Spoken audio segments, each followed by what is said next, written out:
Greetings and salutations, everyone. Welcome to another episode of Superheroes in Color. Glad to have you along for this ride with us. I am your host, Wesley Hall. I'm a culture historian and an avid comic book collector. Been collecting comics for a little over 20 years now. And recently, my wife and I were fortunate enough to be able to donate our comic book collection to the Auburn Avenue Research Library here in Atlanta, Georgia. And that is kind of the foundation, the precipice for this podcast. I am joined today, as usual, by my, I don't want to say sidekick, my co-host, my partner in crime, my man Morris Gardner from the library. How you doing today, Morris? I'm good, man. I'm good. I'm glad to be with you, brother. Glad to have you here. Thank you. And on this episode, we are going to talk about some lesser known comic book titles and some lesser known characters, delve into a little bit, as we like to do, about how the title or the character that we're referencing kind of fit into the era that comic was written in. We'll riff on some of the subtopics that go along with this. Hopefully we'll give you some stuff that you've never heard of before. Certainly encourage you to dive in and learn more about some of these titles that we're going to bring you. One of the things to note is all of the titles that we're going to talk about today are in the collection in the Auburn Avenue Research Library. At some point when things get back to quasi-normal, whatever that looks like, we invite you to come down and check out the collection as well. So we'll get started here. Let's dive in. Marsh, you ready to rock? Yeah, let's do it, man. Let's do it. All right. The first title we're going to bring you is, I don't know if many of you listening are aware, but Prince had a comic book run. Actually, he had a couple of titles, and the one I'm going to kind of focus on to start off was a 1991 issue that Prince had. It was called Alter Ego. It was written by a guy named Dwayne McDuffie, and Dwayne McDuffie wrote another title for Prince called 3 Chains of Gold, by the way. And McDuffie also wrote episodes of like Static Shock, and he did some stuff for Justice League. I think it was Justice League Unlimited, and even Ben 10 for those of you who have kids and are familiar with that cartoon series.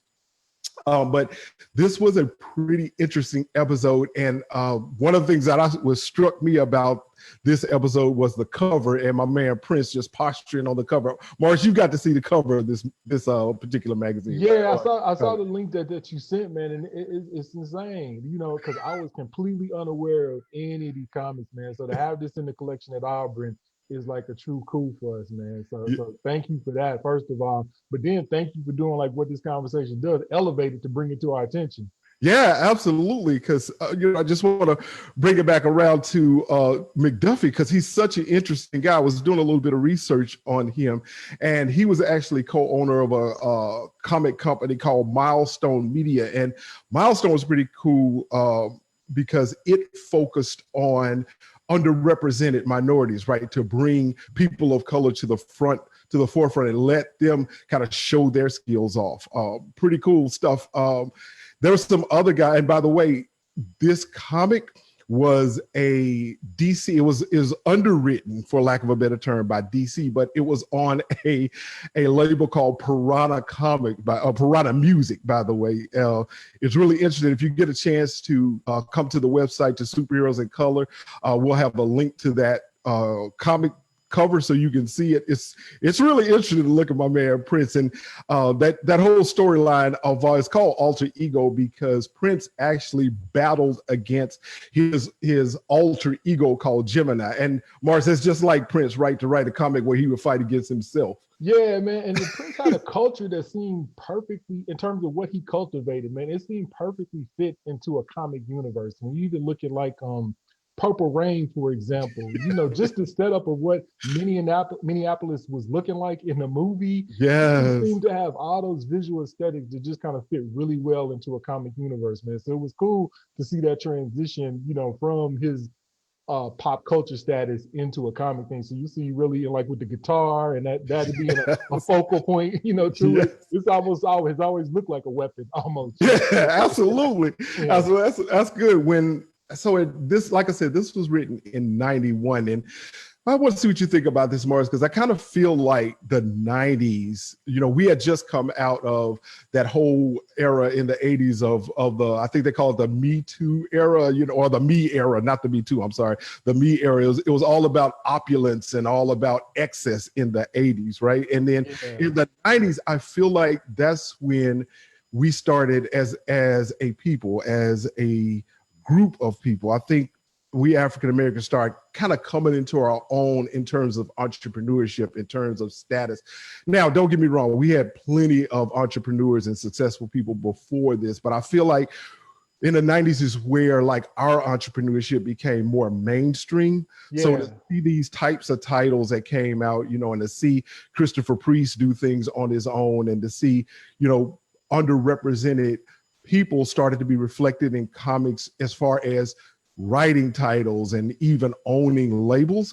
It's kind of interesting to me. I think you're 100% right, man, because I think what happens is you see not just that Black culture is rising, but you start to see the intersection with it commercially, which is exposing it to larger white populations. So you think about Michael Jordan and Nike, that's the height of this, and you think about Spike Lee coming on the scene in terms of making films, which had always been done, but I don't necessarily know that white audiences were actually flocking to theaters to see those movies. It's also a really political time too. I mean, you think about 91, the Rodney King beating, 1992, the riots, pop off. Culturally, Toni Morrison wins the Pulitzer Prize for Beloved in 93. A lot of legislation, in terms of the Violent Control Law Enforcement Act, which really started the 3 strikes and you out kind of thing. And so there was a lot of political movement, a lot of dynamics, but there was this elevation of Blackness into the mainstream culture that I think this comic reflects. Yeah, 100%. And I think that really transitions us real well into our next comic, which was in 1995. It's actually a series. And this series I thought was really interesting because it was, let's say for lack of a better term, it was directed by Spike Lee, believe it or not. It's called Colors in Black. Again, it's out of 1995. It's on a label called Dark Horse Comics. And it's a 4-comic series. And I think in that comic, there were about 16 or so writers and artists that took place to tell their own story. And this definitely represents exactly what you were saying, Marsh, like that transition in the mainstream when we were starting to get our story out into like the public, where maybe before these kinds of conversations were held in our close circles, right? We saw it coming into our own in the comics now. So this leads up into 1995 when Colors in Black came out. And of course, this is in the collection at the Auburn Avenue Library. But Marsh, you've gotten to see some of these issues as well, right? Yeah, I saw some of the covers. Yeah, I looked at some of the covers. The artwork is amazing in it too. Yeah. I think what you see too is really like what you said in terms of Black culture by Black people coming out as well. So it's not just this kind of facade that the predominant white culture is actually creating these images and whatnot. You really seeing people of color engaged in these comics and actually bringing them to the forefront. And what's interesting about that comic, 95, you got the Million Man March in October 17th of that year, so there was just this culmination of kind of Black culture really hitting the forefront, being on the mainstream news cycles and that kind of thing. So it was a really cool thing to see somebody like Spike Lee, who had done like a deft job of really handling both the pop culture, but truly staying authentic to his Black experience in his artwork. And I think, he was one of those people who really started to forge into the Michael Jordan commercials, the commercial aspects of that, but still staying authentic to that true Black aesthetic. Yeah, so what is it? Mars Blackman, right? Was exactly. The shoes. That's my man. Yeah, and Spike Lee, us being located in Atlanta, I have to shout out Morehouse, right? Spike Lee is a Morehouse man. So I definitely thought exactly what you're saying. He kept kind of that realness about all of the things that he endeavored with during that time. But in this particular series, I told you this was about 16 stories or so that took on a lot of perspectives, and just a couple I kind of culled out when I was looking back through these through this whole series, this whole 4-comic series. There was a story called Happy that talked about how an interracial family not only got along but interacted with each other. There was a one was real interesting for me, and I just want to touch on this with you real quick, Morris, is there was a story in one of the issues called Blue, which was about a boxer, but his whole perspective was talking about how it was to be a dark-skinned man. And one of the things that has often struck me, even about us as a people, about African American as a people, we talk about the struggles and the segregation that we had to endure. But if we're really honest, there's a lot of that exists even within ourselves when it comes to skin tone, right? And I thought this story really brought that out. And I just wanted to give you a chance to speak on that. Yeah, well, I think one of the things, because I haven't read that particular comic, but one of the things I think Spike Lee always did an amazing job at, particularly if you look at a film like School Day, it's a intercultural conversation. It really is about issues and concepts of blackness and darkness, femininity, who's attractive, that kind of thing, that really, as a people, we have always understood, but we had never seen that conversation lifted to a cinematic scale. So it seems like that same conversation, that he brought that same sensibility. And Spike Lee was amazing too, in terms of, you think of like all the actors that he put on, from Samuel Jackson to whatever. It seems like this comic did the same thing, to where, being in New York and being in that hub and having access to those creatives allowed him a well of people to actually build, this comic series on. So it was really interesting when you sent the notes about today's show. I was just stunned, man. I had no idea. So it totally fit the premise of the show. So I'm looking to get back into Auburn and actually, take a look at, that particular comic. But that one about colorism and that kind of thing, it always fit into Spike Lee's power to directly talk to the Black community about the Black community in this kind of insular conversation that wasn't always reflective of this kind of white dominated central, I don't know what the word might be, kind of a white dominated central theme, where we were the subject, we were who were actually creating it, and we were what's being talked about. Yeah, and I think when you mentioned that, I think back to School Days, and one of the song numbers they did in that. Remember Good and Bad Hair? Yeah, exactly. And I think unless you kind of get the nuances of that song, that might miss you, right? Yeah. If you don't understand what it means to totally be segregated within your own race on something like what we call Good and Bad Hair, that's a deep subject, man. And that's what Blue brought out, man. That's why this is one of my top stories in that series. Yeah, and the cover art was amazing. And like I said, I got a chance to see the images that you sent, but the cover art really seemed like it also captured that vibe of the 90s, that kind of vibrant, in living color kind of feel that, really kind of highlighted like color. So it seemed like the artwork and those themes created that same kind of trajectory. The one thing I'll push into, and not to overstep, but the Other Man comics was something that came out of that 90s scene too. Dawood, and so I think he was a powerful influence. That's a whole separate show. I don't want to delve into it. But, show notes, I'm taking them. He was one of those anchoring figures that, it had created a style that, really was replicated in hip hop and really laid a lot of foundations for that authentic cultural Black experience, reflected in comics as well. 100% agree with you. And that brings me to the last story I want to touch on in this particular series. There was a story in, I think, the last number 4, if I'm not mistaken.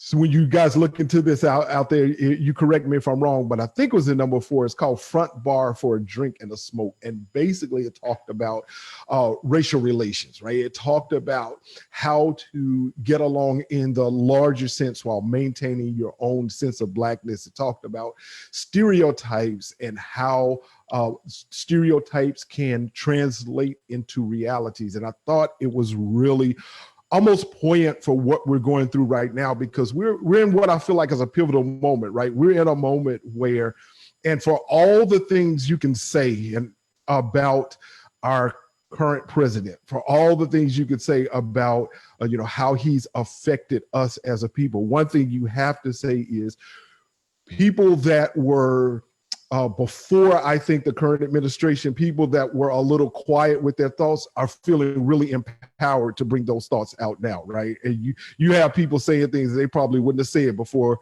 we had this president. So those things that were always kind of the undercurrent, right? Those unspoken things are being spoken now, but this front bar for a drink and a smoke talked about those things that were thought but not spoken. Whereas now we have a situation where things are both thought and spoken, right? So first, I just wanted to kind of hear your thoughts on, how we've transitioned and how that affects us. What do you think moving forward things are going to look like as far as relations now that so much is on the table?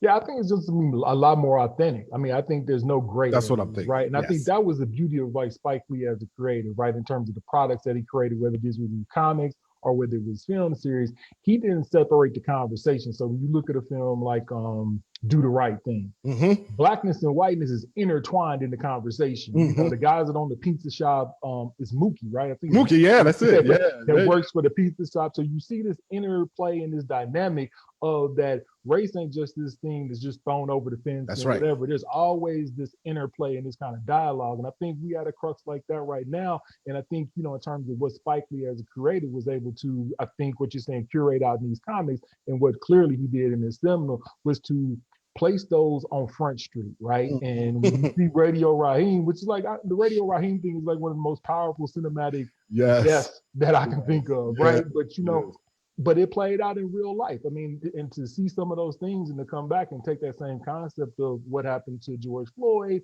and the reality of that and this cinematic death, those were the things that had always been resonating in the Black community. And that's right. He was able to actually curate those out in an artistic way. That's right. I think brought a resonance to America that I don't necessarily know that it had. And I think comics have always been on the forefront of that as well, in terms of being able to start to think about some of the things, through a comic lens or not comedy lens, but a comic book lens to actually engage, some very difficult topics. But like you said, I think, where we are right now, I think the days of polite conversation I think people are going to be much more authentic about what they feel, how they're taking things. And it's less about, going along to get along. I think it's really going to be an engaged population. And you just kind of see it throughout, whether it's voting, whether it's people in the streets demonstrating. I mean, people are truly engaged in what's happening around them. And I think that 90s had that same kind of feel because of all the kind of artistic things that were coming out. But I think Blackness was hedging its way into spaces that it necessarily not had opportunity to in a powerful way, not in a way that was, submissive. It was really bringing authentic Blackness to the forefront of pop culture, which causes friction. When that kind of thing happens. It does. It absolutely does. And speaking of hedging our way into the forefront, I'm going to transition now to our third comic, our third lesser known comic for our talk today, and it's called The 9 Rings of Wu-Tang. I bet a lot of people didn't know that Image Comics, which by the way is the third largest comic publisher, you got DC, Marvel, of course, and then Image. And we'll touch on this in a second because Image actually brought out a lot of Black titles. But one of the titles they brought out from November or so, 1999 to July 2000 was a 9 Rings of Wu-Tang. Morris, before I even get into this, pop quiz. How many members of Wu-Tang can you name? Man, you go. See, this is the thing. I'm an old hip hop head, but I'm gonna give it a try. Okay. I'm like Eric B. Rakim, That's where I am. But let me give it a try. This is Old Dirty Bastard, of course. Of course, ODB is right. Yep. The Method Man, of course. Method Man. The brother. Now I'm losing. Why? How can I not think of this brother? I can picture him, the brother that was in the Tarantino films. I'll take you off the hook. Right? We had RZA, right? RZA, that's what I was trying to think of. GZA? I wasn't coming up with that one, yeah. You had a lesser known Inspector Deck. I don't think a lot of people probably know that name.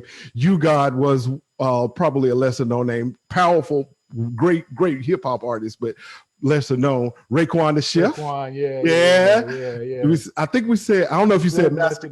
You said Master Killer and Ghostface Killer. Ghostface Killer. Yes. So those were the members of Wu-Tang 9 members of Wu-Tang in this comic were actually transformed into 9 kind of mystic mercenary type, gun for hire type characters. A really, really, it's an interesting comic. Now I'll tell you about this comic because I've talked to several people about this comic. And here's the thing about it, this whole series, if you read this, there's going to be no gray area, I think, for you about this. You're going to love it or hate it.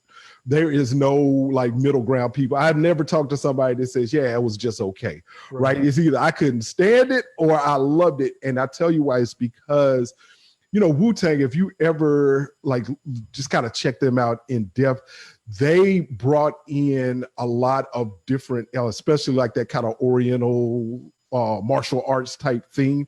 And not everybody got that, right? So the same thing kind of happened with this issue. Not everybody understood that whole mystic take that these 9 brothers had, but it was a fun comic for me to read. Did you get to see any of these covers, Mars? I didn't. I didn't get to look at those covers. And one of the things that I think, like you're talking about, it's a really good point in terms of like what Wu-Tang kind of represents, because there's a very New York feel to Wu-Tang. It is what super they New York as well. And so there's a lot of things growing up in the Midwest and then being a slightly outside of the generation that would listen to Wu-Tang. There was a lot of things that, you know, didn't resonate in the same way that resonated with other people in my family, or generation, or people that lived on the West Coast that totally flew by the radar with Wu-Tang. But I know what you're saying, but there's still also those very powerful cultural touchstones of the karate films, which is huge within Black culture. And it's that kind of thing that you either get or you didn't. Okay, that's the way it was. Talking about, the kid with the golden arms. I mean, films you could just start talking about that were just those classic. You was at home at, in the evening, and whenever your karate shows came on in your city, you just watched them, and your friends watched them, and y'all all talked about them. Y'all created those moves. And it was a stylized way those films were crafted that Wu-Tang totally tapped into, man. I think the whole vibe just really captured this kind of essence of, that stylized way of fighting and being and that kind of thing. So, it's a powerful thing. I'm looking forward to actually seeing those comics as well. Yeah, I think you'll love the comic, the actual work in them. So there's a guy, Brian Haberlin, that did most of the artwork in there. And this guy's an amazing artist, right? He has a pretty interesting Instagram account as well. If you guys want to check out Brian Haberlin, what you'll see looking through his Instagram account is he has a definite style. He has a definite lean towards, let's say, curvaceous women, right? And he has a thing about them, and you'll see that reflected in his style. One of the things I was scrolling through his Instagram account, and if you look at the September 11th memorial that he did, I'll just call him a memorial that he did. It was really pretty awesome. He did mixed in a lot of real people and comic book characters in a memorial he did. And I thought that was really powerful. But this guy does some amazing work, and you'll see that reflected in the comic. But one thing I wanted to touch on with you, Morris, and you hit it right on the head, is that whole martial arts field, because now I grew up in the South, and that whole, during my childhood, to go out and play fight karate and that type of thing was huge. Yeah. But you have brothers like Jim Kelly, right, that fought with or against Bruce Lee. Right. That was our thing. And you think about, remember in the 70s, you had the whole blaxploitation era where you had Pam Grier and Dolomite and all these guys that would fight in that martial arts, right? Right. And in that era, I don't know if how many people remember or have even heard of this brother, Count Dante was his name. Have you ever heard of them?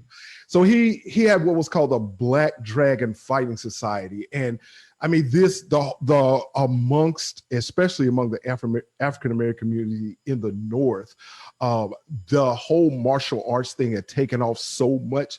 A dojo is where you go and learn karate, of course, and go practice karate, right? There was this thing in the 70s, mid 70s or so, where there was literal dojo wars. They were literally like fighting against each other. And Count Dante, one of his, I guess you call it assistants, got killed in these dojo wars And that's how serious like that whole media part of martial art had infiltrated into our real life. So we were practicing and trying that stuff. So this, like you said, Wu-Tang definitely tapped into that martial art piece with us. Yeah, and I think like you were talking about too, that whole universe that Wu-Tang created with that whole group automatically fit into kind of a comic universe with all these independent powers. I mean, it's this whole thing of the Avengers where you got your own storylines. And I mean, it seemed like they crafted out their careers the way that they came at it in that same kind of aesthetic, and also with the tradition of like, I mean, cinematically, everybody, or not everybody knows, but all the Westerns that were created by American movie makers were stolen from Asian storylines. Come on. Like there's the Seven Samurais, which is the Magnificent Seven, that kind of thing. And so that whole trajectory was stolen out of an Asian a culture cinematically. And then as African Americans growing up in the 70s, there was just these windows of when there was only 4 channels that you virtually were watching the same movie kind of thing. I think that curated a culture that, you know, you can have conversations about the big one, the 5 Deadly Venoms, which was like a classic karate movie that everybody can reference. So those was like the touchstones because you all were watching the same thing. Unlike now where there's a million different platforms, but then a lot of times, you know, you were all watching the same thing. And I also think there was a nice dovetail during the 70s that connected the Black Power movement to self-defense and karate and protect yourself, had dovetail in with people coming out of the military and, you know, that kind of training. And the martial arts also became a really intricate part of that kind of development within the Panthers and the whole 70s Black Power movement as well. So there's some really nice touchstones that I think culminate in Wu-Tang and then kind of expressed through this comic, but of course, you know, also through their music. Because even their music, when you look like their videos, you think of that Method Man video with Mary J. Blige. That apocalyptic world that they in. You know, sir. It really has a comic-oriented kind of feel, you know, and so I think that was something that they definitely did well in terms of actually translating into a comic book. Yeah, great points. And this comic this whole series it treats them as 9 individuals with their own storylines, just like in real life. Some of the characters like outshone the others. Some of them kind of played more in the background, but it was definitely true to Wu-Tang. That's great. All right. So one thing with the Wu-Tang too, that 6%er concept out of New York too, that mystic kind of theme they had that going as well. So there was some really nice threads culturally that led to them being a very deep kind of concept when they crafted that out. And that's why people, I think, either got it or didn't with this comic as well. It definitely plays to that. All right, let's move on to our next one. So the next one's kind of interesting one, and you almost have to check out the library's archive to see this issue, because this particular book that we want to touch on it was actually a promotional book. It was given out at different events. I think it was even given out at some basketball games, but this is a hard one to get a hold of. And if you get a chance, definitely subscribe to our newsletter so you can see a copy of or image of the covers of what we're about to talk about. But the next comic is actually called Hardwood Heroes. It's a 2004 comic, and there were actually several comics put out by this publisher called Ultimate Sports Force. And what Ultimate Sports Force did is it partnered with the NBA, MLB, and even the NFL on a smaller sense to write some comics based on sports heroes. And I have to laugh a little bit because when you see this cover, you will see people like Baron Davis, Tim Duncan, Yao Ming, Shaq, Paul Pierce, all these guys on the cover of this magazine, flying with a cape on and superhero tights to make what was called the NBA Superstars Ultimate Sports Force. It was a 4-comic series. Again, this was out of 2004. And in this comic, basketball hero, of course, this was Hardwood Heroes, like I said. And so you had those basketball greats at that time who were fighting against an evil sorcerer named Nabu, who had an Egyptian amulet that brought things in a museum to life. If I'm not mistaken, Shaq was actually chaperoning a class to a museum field trip when this guy starts bringing stuff to life, and he calls the rest of his superheroes in, his NBA superheroes in, to fight against these monsters and demons that Nabu was bringing to life. Really interesting, really hokey in some ways, but let me ask kind of fun to because I watch. haven't seen the comics. Do they actually have powers that they engage with the villains with that kind of thing? Yeah. So yeah, it's so Shaq, for example, and what's funny about this is most of them are I wouldn't say stereotypical, but they are powers that play to those individuals. So what's the word I'm looking for? Not stereotypical, but typical powers. Like, for example, Yao Ming is the tallest dude out there, so he can step on stuff, right? And so somebody that was a point guard would be quick and fast. Yeah, exactly. That type of thing. That type of thing. Right. But if you look at these comics, they are, I was taken aback.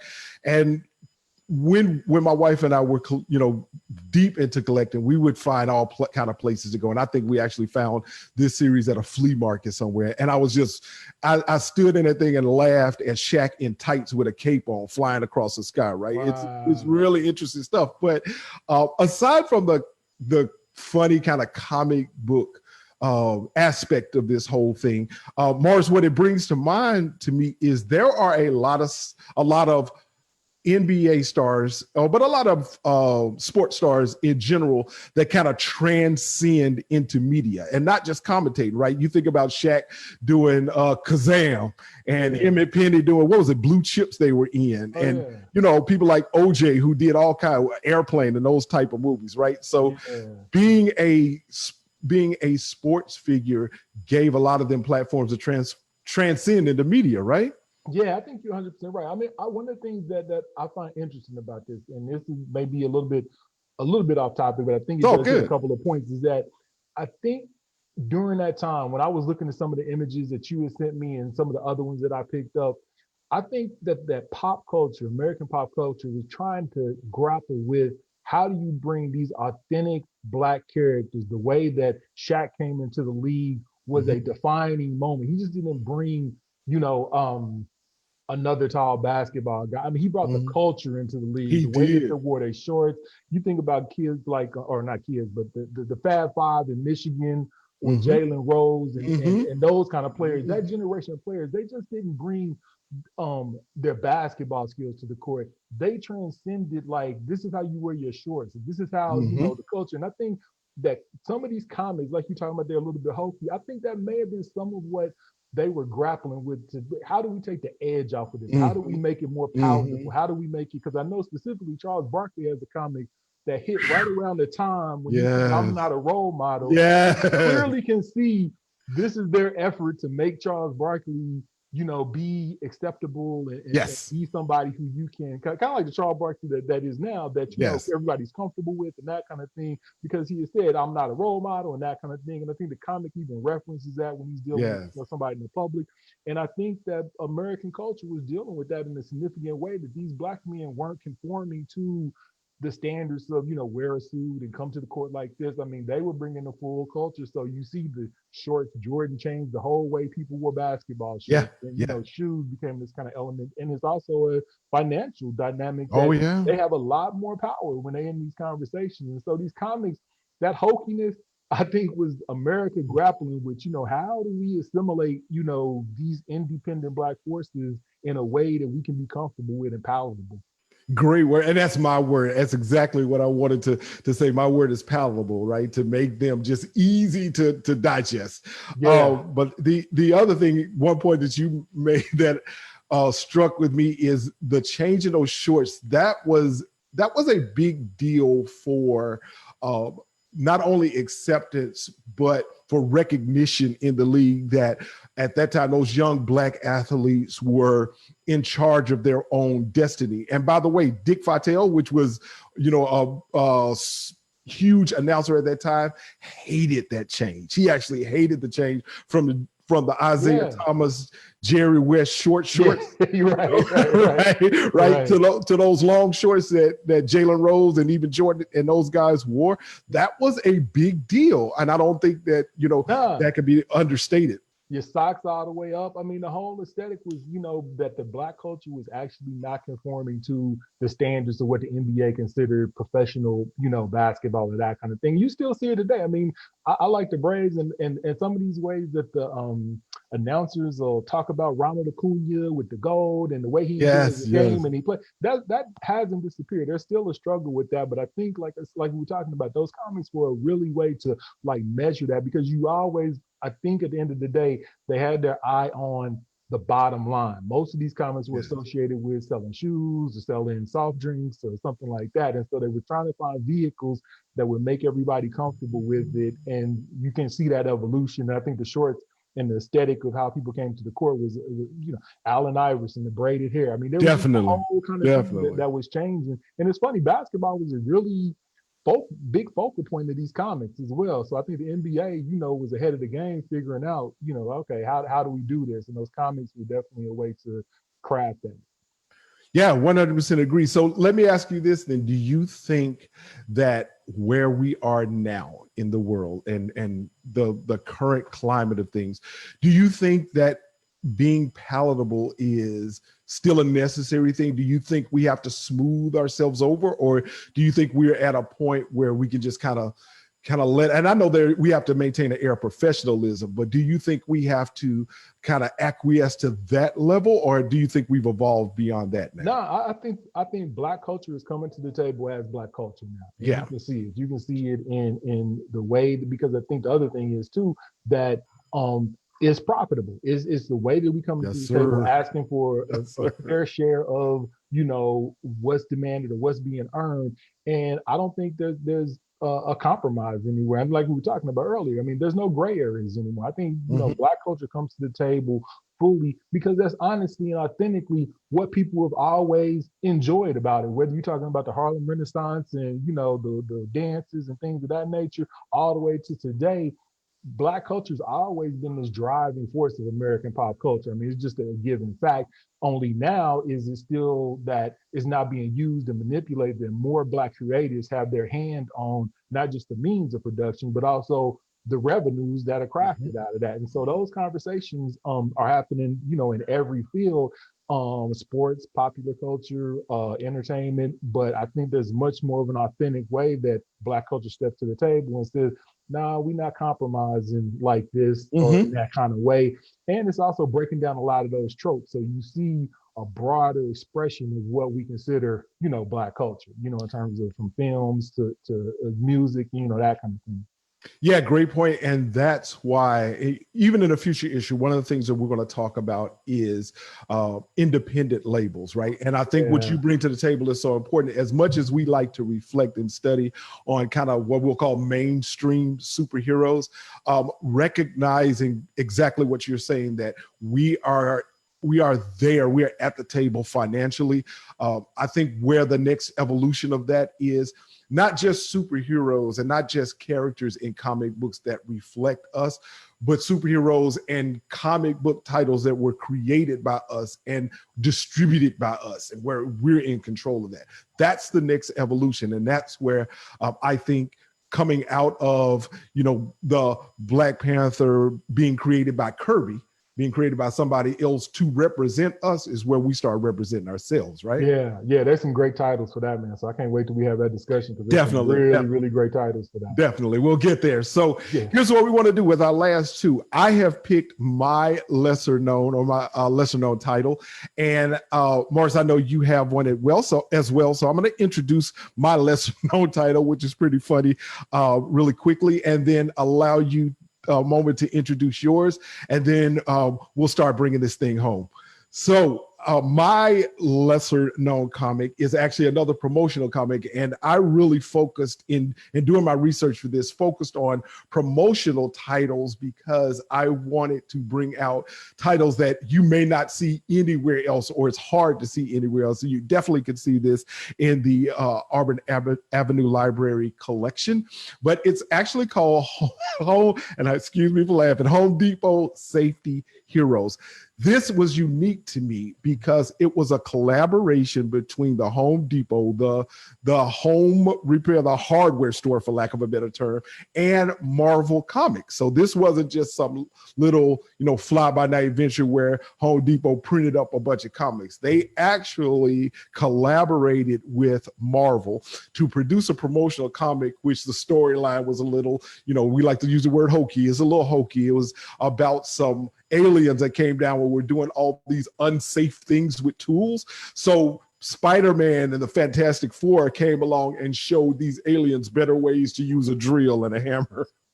It really wasn't riveting by any stretch, right? But it was really interesting because, and I picked this in Superheroes in Color because a lot of the Home Depot staff, and Home Depot did a good job. You had Spider-Man and Fantastic Four that came, but Home Depot staff was a predominant, or partially, I say it was a good diverse crowd, but a lot of us were represented in the Home Depot staff that were helping Spider-Man to help these aliens, for example. So the interesting part about this, not only that Home Depot collaborated with Marvel Comics, but Rodney Ramos and Nelson DeCastro, which are like premier artist and writer, a premier writer and artist in their own, who've done work for Marvel and DC, actually worked on these comics. So DeCastro has worked on like Batman, Gotham Knights, and he even did some stuff for, if you've ever heard of Marvel's Max title, it's the adult-based tag. Luke Cage did a Max run where it's more of an adult-based theme, in words and context, in words and subject matter.